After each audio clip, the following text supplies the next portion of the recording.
masih terbayang di pemikiran publik tahun 2019 dan 2020 ketika Anies Rashid Baswedan masih menjadi gubernur daerah khusus ibu kota Jakarta.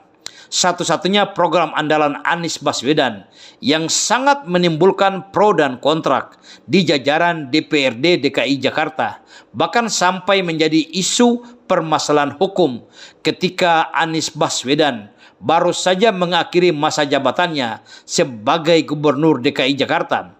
Sampai pada saat Anies Baswedan diusung oleh Partai Nasdem sebagai bakal calon Presiden Republik Indonesia tahun 2024 nanti, kasus Formula E seakan telah menyandera Anies Rashid Baswedan.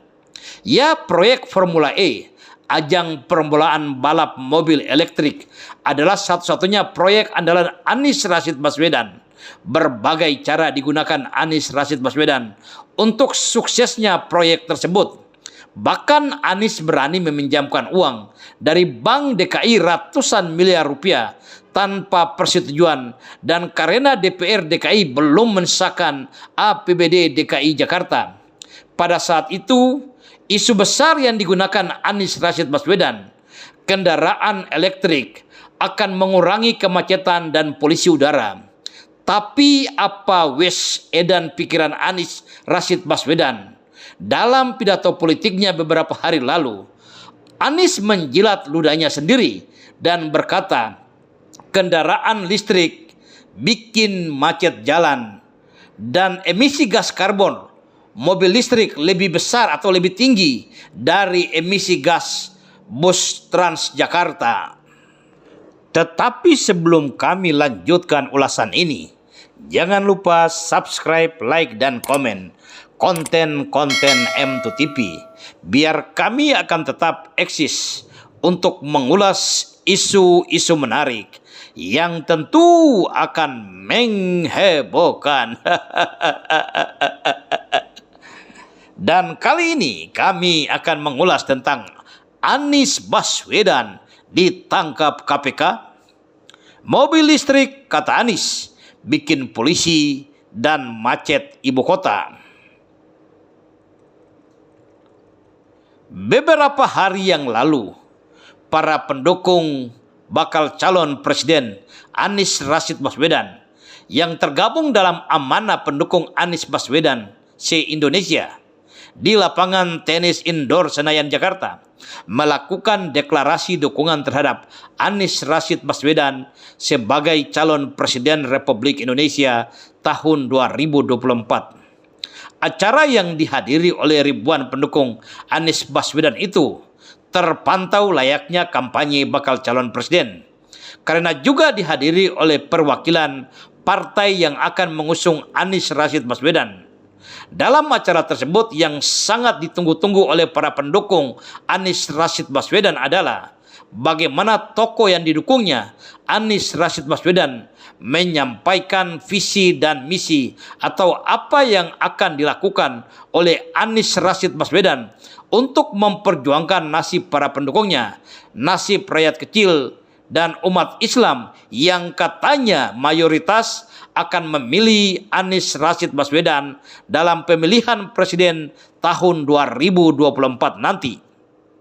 Dan ketika Anies Rashid Baswedan naik ke podium untuk melakukan pidato politiknya, begitu antusias para pendukung menyambut momen itu.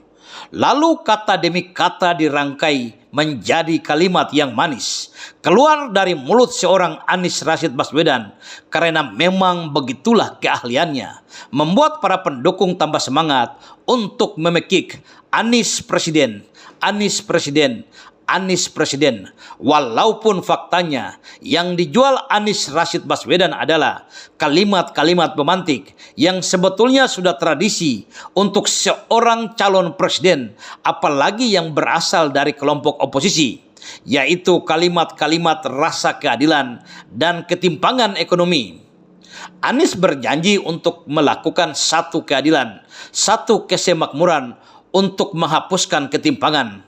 Tetapi Anies tidak menjelaskan apa yang akan dilakukannya secara nyata untuk menuju satu keadilan dan satu kesemakmuran. Artinya apa?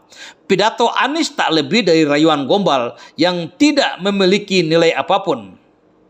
Kali ini kita tidak menanggapi hal-hal tentang keadilan dan kesemakmuran, tetapi satu hal yang sangat menggeliti kita. Ketika dalam pidato itu, Anies Rashid Baswedan mengatakan emisi gas karbon per kapita per kilometer pada mobil listrik lebih tinggi daripada emisi gas karbon pada bus per kapita per kilometer. Hal ini membuat kami begitu kaget dan menyadari tanpa sadar Anies Rashid Baswedan sedang membongkar kebusukannya sendiri. Judul ulasan kami pada hari ini adalah satu pertanyaan sekaligus ungkapan, mungkinkah Anies Baswedan bisa ditangkap KPK? Merupakan satu refleksi atas ungkapan Anies Rashid Baswedan sekaligus merupakan fakta hukum adanya pengakuan dari seorang terlapor dalam dugaan tindak pidana korupsi di KPK beberapa bulan yang lalu. Anies Rashid Baswedan sudah diperiksa oleh KPK. Bahkan seorang ahli hukum pidana, Profesor Romli Kartasasmita, dalam sebuah wawancara di media TV nasional, sudah menyimpulkan bahwa semua bukti sudah lengkap. Tinggal KPK yang menyimpulkan bahwa Anies dapat ditetapkan sebagai tersangka. Walaupun faktanya, sampai sekarang kasus dugaan tindak pidana korupsi dalam pelaksanaan Formula E masih tidak jelas akan dibawa kemana oleh KPK perkara itu. Bahkan kerja-kerja penyidik KPK sudah dipengaruhi oleh isu politik dan intervensi pemerintah dalam laporan tindak pidana korupsi itu yang sebenarnya tidak dapat dibuktikan kebenarannya. Ada fakta hukum dalam pidato politik Anies Rashid Baswedan. Secara lugas dan penuh semangat berapi-api menjelaskan tentang polusi. Emisi gas karbon per kapita per kilometer yang dihasilkan mobil listrik lebih besar dari emisi gas karbon per kapita per kilometer bus umum. Dengan ungkapan ini, Anies Rashid Baswedan secara tidak sadar sedang membuka aibnya sendiri atau sedang menelanjangi dirinya sendiri. Karena apa yang dikemukakan Anies Rashid Baswedan sangat berbanding terbalik dengan visi besar Anies Rashid Baswedan menghabiskan uang anggaran pendapatan dan belanja pemerintah daerah khusus Ibu Kota Jakarta semasa menjadi Gubernur DKI hampir 1 triliun untuk kegiatan-kegiatan balap mobil listrik atau Formula E dengan visi sosialisasi penggunaan mobil listrik untuk mengurangi gas emisi karbon yang dikeluarkan kendaraan bermotor di Ibu Kota Jakarta. Dengan ungkapan Anies Rashid Baswedan bahwa gas emisi karbon yang dihasilkan mobil listrik lebih tinggi dari bus umum, berarti Formula E yang dilakukan Anies Baswedan tidak untuk kampanye pengurangan penggunaan minyak fosil untuk kendaraan dan penggunaan mobil listrik sebagai langkah tepat untuk mengurangi polusi emisi gas karbon di Ibu Kota Jakarta. Tetapi harus diduga pelaksanaan Formula E di Ibu Kota Jakarta untuk mencari keuntungan dan memanfaatkan uang rakyat untuk kepentingan pribadi.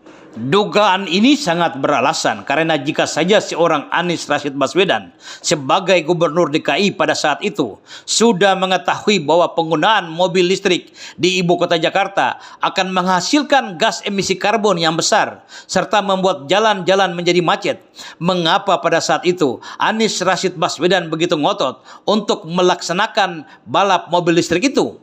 Atau jika saja Anies Rashid Baswedan sebagai Gubernur DKI sudah mengetahui bahwa penggunaan mobil listrik di jalan raya akan menimbulkan kemacetan dan polusi udara semakin tinggi, kenapa Anies Rashid Baswedan harus mengeluarkan uang rakyat DKI Jakarta ratusan miliar rupiah untuk pelaksanaan balap mobil listrik itu? Apalagi patut dicatat, selain menghabiskan APBD DKI Jakarta untuk Formula E ratusan miliar rupiah, Anies juga memberikan subsidi besar dan pembebasan parkir kepada mobil listrik di Ibu Kota DKI Jakarta. Jadi